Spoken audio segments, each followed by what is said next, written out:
Yo, what's up? I'm A.GIRL, and I covered Stevie Wonder's Higher Ground for Like a Version.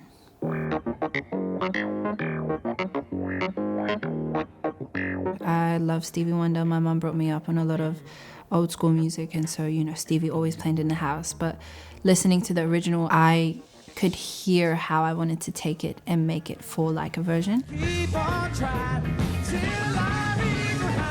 There's a consistent groove. It doesn't really go anywhere else, Higher Ground. It kind of stays the way that it is from the beginning to the end.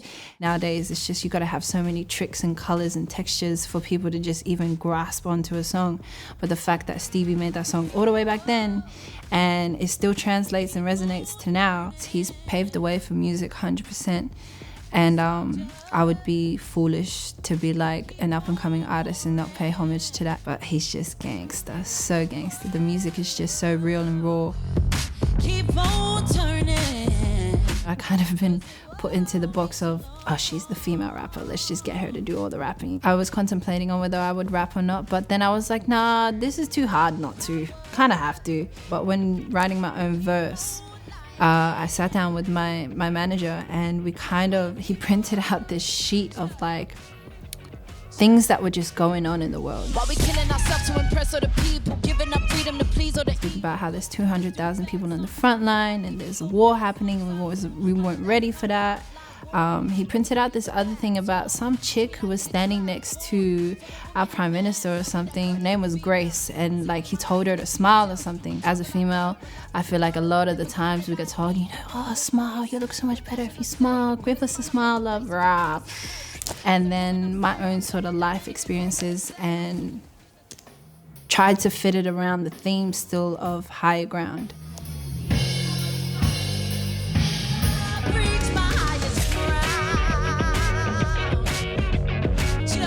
The part that I rewrote, my favorite lyric will probably be towards the end. I say, my indigenous brothers and sisters, I'm fighting with you.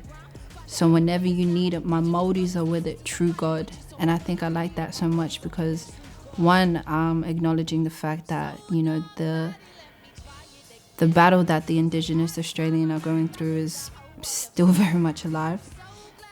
Two, I'm bringing up my culture, my people, and saying that as an indigenous Māori, we stand with you. And I can speak on behalf of Māoris because I know that's what it is with all of us.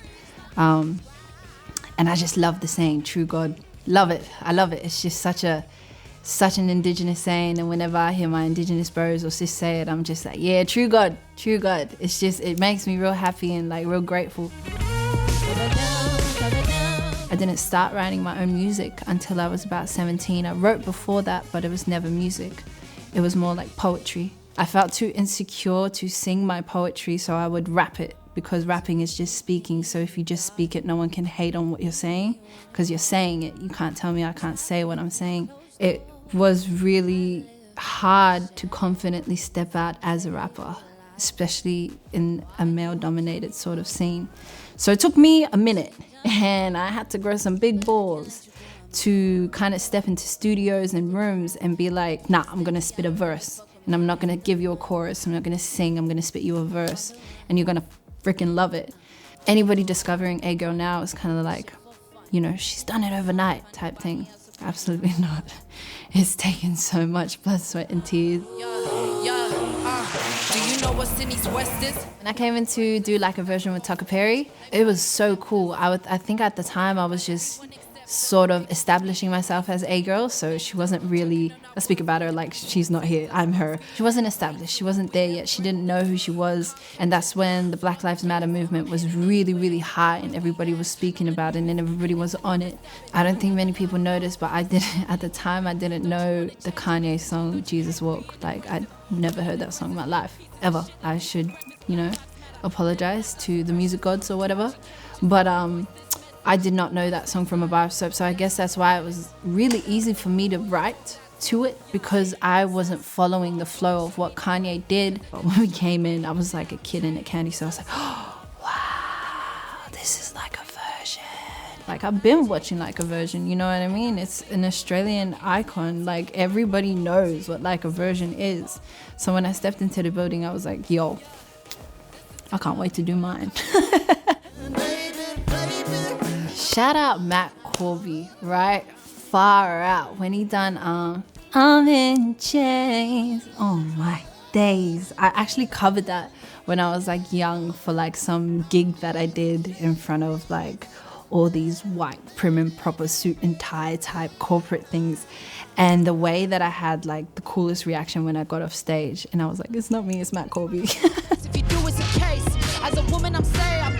I like knowing that if a fan or a listener were to hear this and come back to me and either DM me or message me or see me out in public, they would be able to have a conversation with me and be like, I sat down and I listened to it, you know? Someone comes up to me and was like, that was sick, rah, rah. I'd be like, yeah? What did I say? What did I say? Or I don't know, like Higher Ground. Nah, okay, never mind. Respectfully though, you know what I mean? I kind of want people to really peep what I'm saying. I think performing on Like a Virgin to me means that I'm heading in the right direction and that everything that I kind of put and set my mind to is achievable, because this has been a goal of mine for a long time, for sure. And so being here and actually doing it is just like a mental check for myself to be like, yeah, you got this. Keep manifesting what you're trying to manifest, because next is Tiny Desk.